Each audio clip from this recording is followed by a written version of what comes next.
Welcome, everyone, to the Inclusion Podcast. I'm Dr. Julie Costin. And I'm Dr. Christy Preddy-Franzak. We're so glad you're here as we explore all things inclusion. So whether you're a school leader, an educator, a parent, or simply passionate about inclusion, this podcast is for you. In each episode, we go beyond the usual conversations, diving into what truly makes inclusive education work. Together, let's make a difference, one conversation at a time. Here we go. Hi, everyone, and welcome to the Inclusion Podcast. This is episode 41. And if you listen to no other episodes, this is the only one you need. Okay? I suspect if anybody goes back to episodes, we might say that every time. No, this is the time I mean it. If I've ever said it before, I didn't mean it. I mean it now.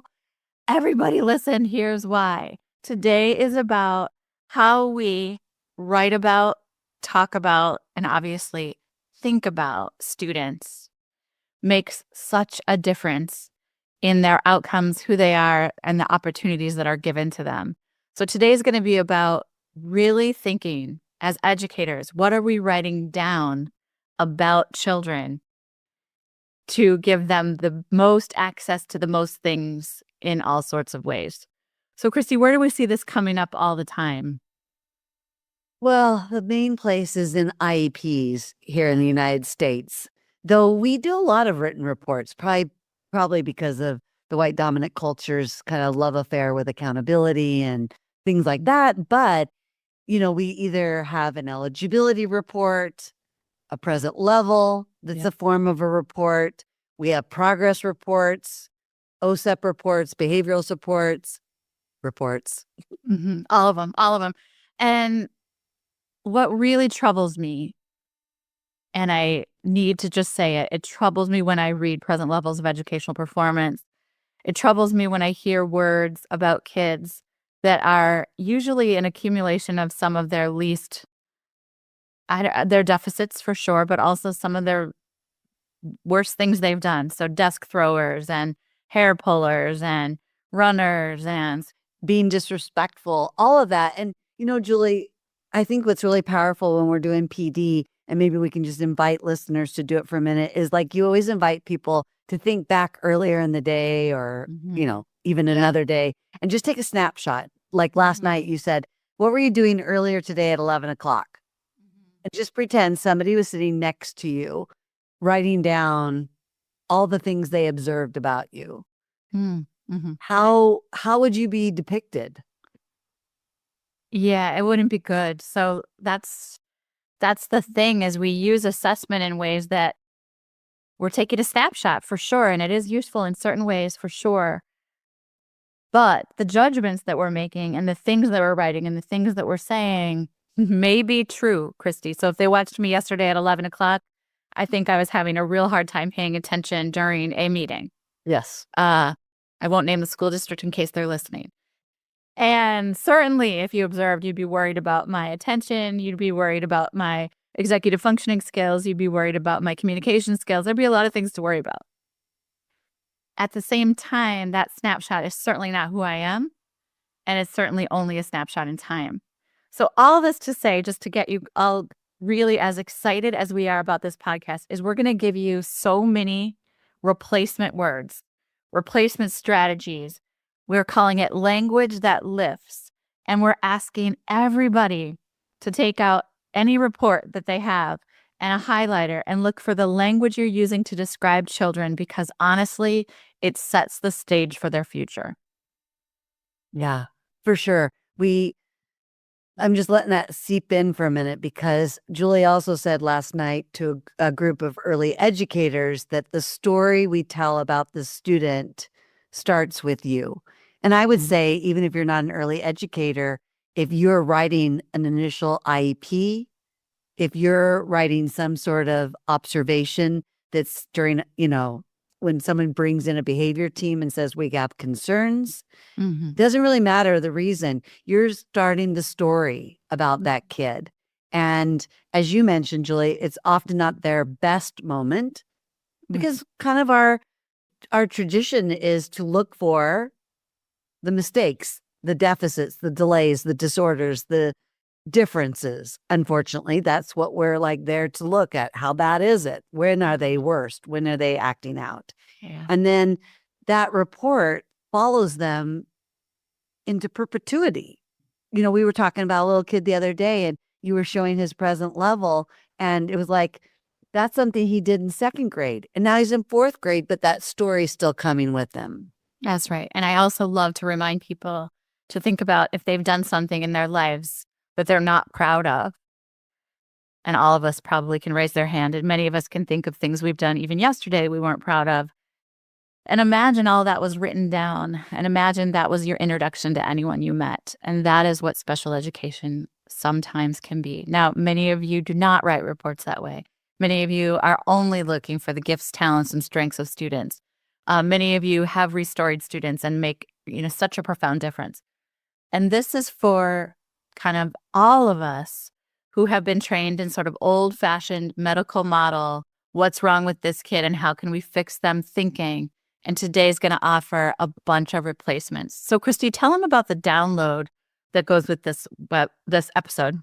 Yeah, I'm going to do three things. I'm going to tell them about the download because we've kind of tantalized about it. I want to remind them about your task about the highlighter. Yeah. And then there was something else, but I forgot it. So we'll see. So the download, let's start there. There are going to be 60 replacements that we're going to explain what we mean by that. That instead of using words about being delayed or off grade level or a runner or a biter or distracted or in some way a problem, we're going to give you replacement words and phrases to use in your reports.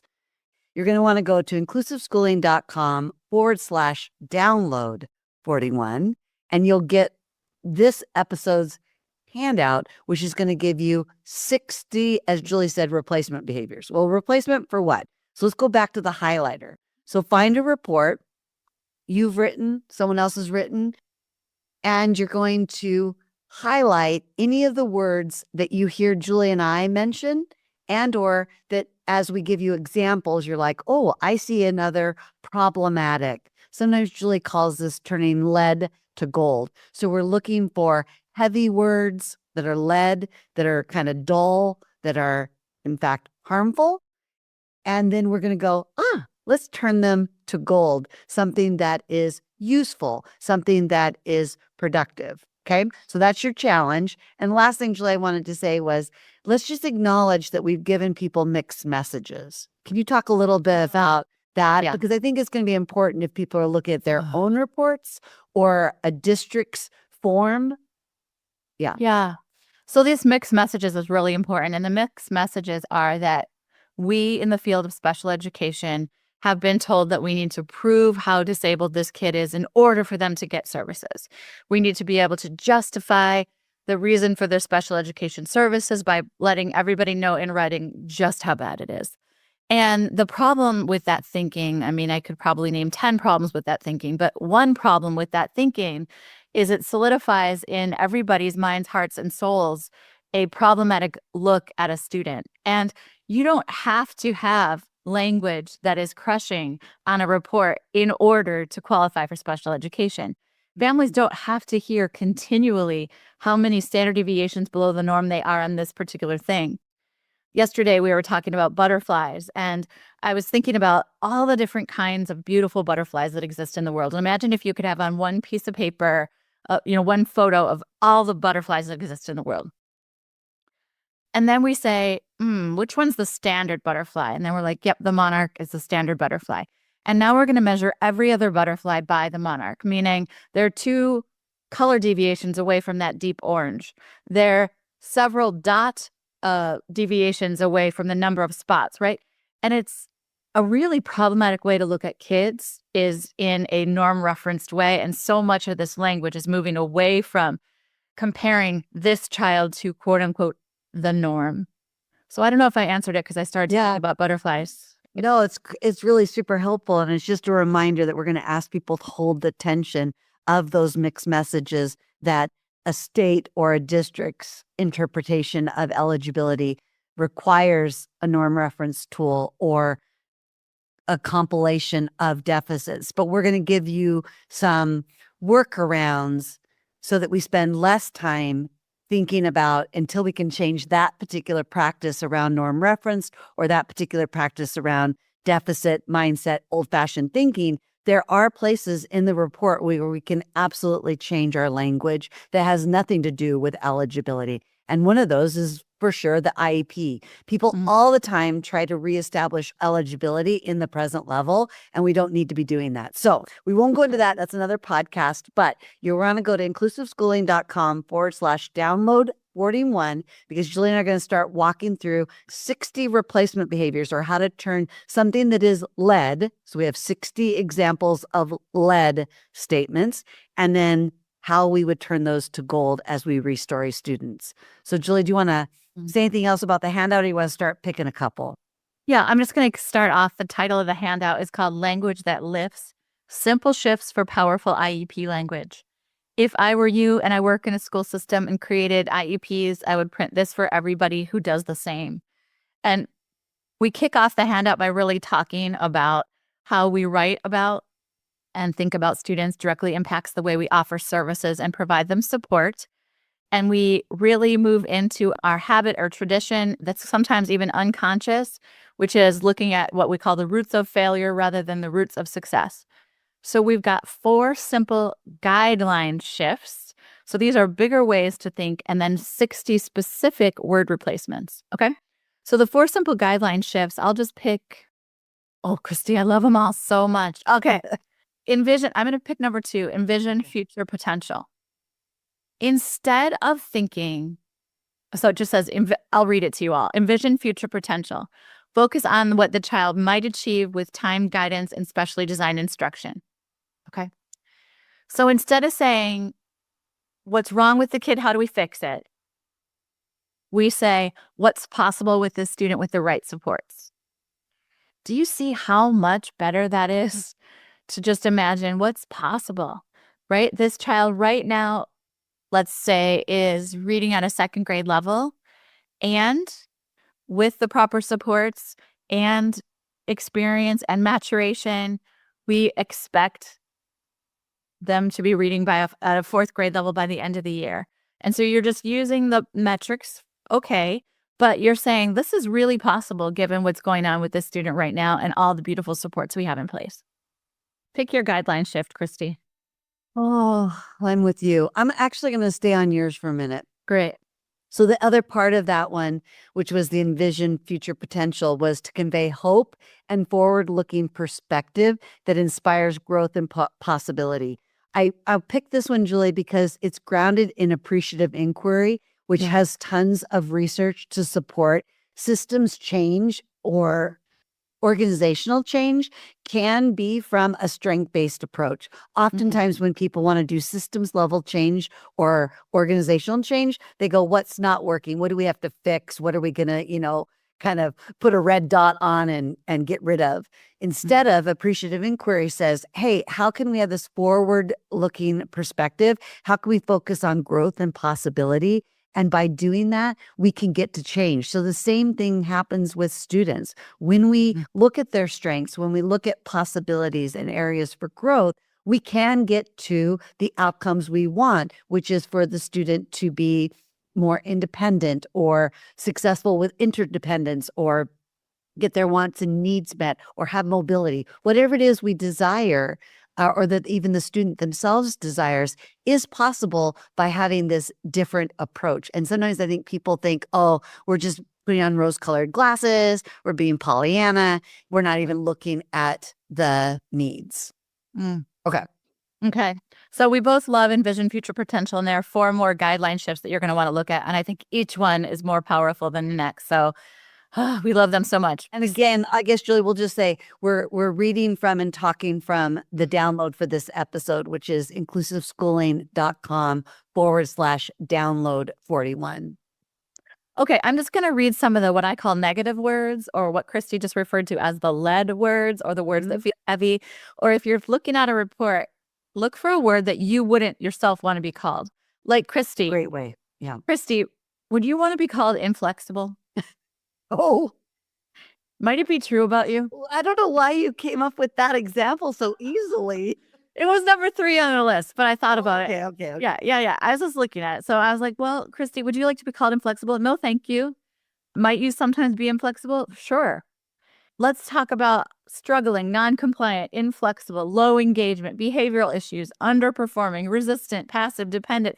Ugh, I'm only Now you're just describing me wholly. no, but I've only read 9 of the words of the 60, and any one of those is too heavy to carry. Yeah. Meaning, we feel like it's not a problem to write this stuff down about kids, and yet it's not the full picture and it's not the honest picture. Well, and Julie, let's just go a couple more because this describes what you're saying at your meeting the other day. Distracted, unmotivated, lacking focus, maybe impulsive, hyperactive, I don't know, uncooperative, low self-esteem. I mean, Yeah. Oh. I had just cut my own bangs that day, and I was very obsessed with how they looked in the Zoom feature, and I was fixing them the whole time. Anyways, all that to be said, yes, I am distracted. I am sometimes unmotivated. I do lack focus sometimes, yes. And I don't want to be talked about that way. I don't want to be thought about that way. I certainly don't want it written down about me because it's not wholly true about me. Right. So let's talk for a minute. Just unmotivated is where we are. Responds. So here's a quick flip, a quick switch. Instead of saying this kid is unmotivated, they respond to interest-driven learning activities. I am the most motivated person on earth if I love the task. Yeah. Right? For sure. The second one, I thrive with meaningful real-world connections or engages with personalized reinforcement strategies, meaning I can put something in place to reinforce myself. I do not mean a sticker chart or something that someone else is. Well, actually you do, but it's not a sticker chart that I would make. You just like stickers and you like to do with them what you want. Well, that's the thing is I didn't want to confuse people because Oh, good point. Yeah, it's so confusing. You don't want Right. behavior charts. No, we don't want a behavior chart. So all this to be said, there are words that lift, that describe it better, that describe more wholly, that describe with possibility students. And we want IEPs littered with those words because we're creating the story of who they are and who they will be and who they might be. And unfortunately, families believe the words that are written about their children by professionals. And students, I believe what my doctors write about me, my therapists, right? Yeah, for sure. And I guess one thing I wanted to say is people look at the handout, which again is at inclusiveschooling.com/download 41, is that sometimes turning lead to gold or restoring or taking your highlighter and finding single words and then replacing them. It's hard to go from one word, Julie, to another one word. And so I think we need to remind folks of that and maybe give one example before we wrap up this episode. But you'll notice as Julie gives the examples, she didn't have a one-to-one word replacement. Yeah, that's really important. So I'm just going to pick disorganized because I'm imagining anyone listening has had a student that seems disorganized. And we highlighted disorganized. That was easy. It was one word we found. Yeah. It's heavy. We see it all the time. Okay, then what? This is just a reframe for that. So developing systems to managing materials in time or benefiting from structured tools with strategies for organization and learning to prioritize tasks with support. None of those are single word replacements, but all of those are much more true of what's going on for the student. It's not just simply there's a disorganization gene that they don't have or an organization gene that they don't have. It means they're learning, they're growing, and they need support. And that's what you're describing as opposed to something that feels very fixed in time, disorganized. Yep, I'll do one quickly. Disengaged. So again, there's several iterations of disengaged, and you'll find them all in our list of 60, from unmotivated to uninterested to, this one, disengaged, one word. But let's look at the 3 replacements, and you'll see that they have some options or some variability and some length to them. So you can make them your own. You can make them so that they actually match. You don't want to be inauthentic. You don't want to sugarcoat. You don't want to misrepresent something that is a concern. But for disengaged, the one idea is feels engaged and responsive when the environment matches their needs. that tells me something. I know now as an educator or even as a parent, what do I need to do? And it doesn't mean that we're succumbing to their every wish and demand, but we really need to think about how are we matching the environment to what they need versus making them try to adapt to our environment. Another one is benefits from strategies to reduce distractions, clarify expectations, and provide support. Again, the onus is on me, not for the kid to be less distracted, but for me to recognize and reduce distractions. And then again, instead of disengaged, thrives when flexibility, curiosity, and creativity are fostered. I mean, doesn't that sound like fun? How can I help this student become more curious or allow them to be creative with this task versus they're just disengaged, they're not interested? That's right. And Christy, I just have a related closing for today. It's related even though it's not on this handout, but what I want folks to hear and listen to is it's really depends on what you look for. So when you're thinking about a kid with challenging behavior, of course you can describe in detail the time that they cut someone's hair with scissors or the time that they ran or knocked over a desk. But what you really want to pay attention to and study is the time they were really engaged, a time they were really connected, a time they were really kind to a friend. We've been studying the wrong things. Of course, bad behavior happens, and we have many podcasts about that. But if you study the success minutes of a child, you're going to be much, much further along in helping them to become more and more successful. And Julie, I just really appreciate you reminding us of that because you and I are also working on our language around challenging behavior. So we often say a kid that has behaviors that challenge us versus a kid with challenging behaviors. They're sound like a little bit the same, a little bit semantics, but let's say I call you in as a behavior specialist and I say, this kid has tons of challenging behaviors. Now you are going to set forth and look for all of those challenging behaviors I've mentioned.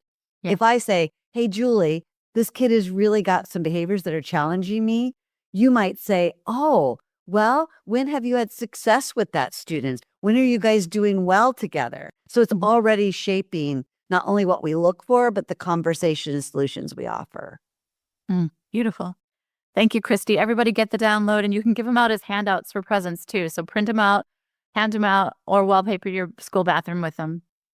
Then you'll get listed for a whole other behavior. Or fire hazard. Thank you for tuning in, and don't forget to subscribe and catch up on past episodes where we share valuable insights, straight talk, and practical steps to challenge outdated special education practices. You can find every episode with the show notes at inclusiveschooling.com/inclusion-podcast to build more inclusive schools together.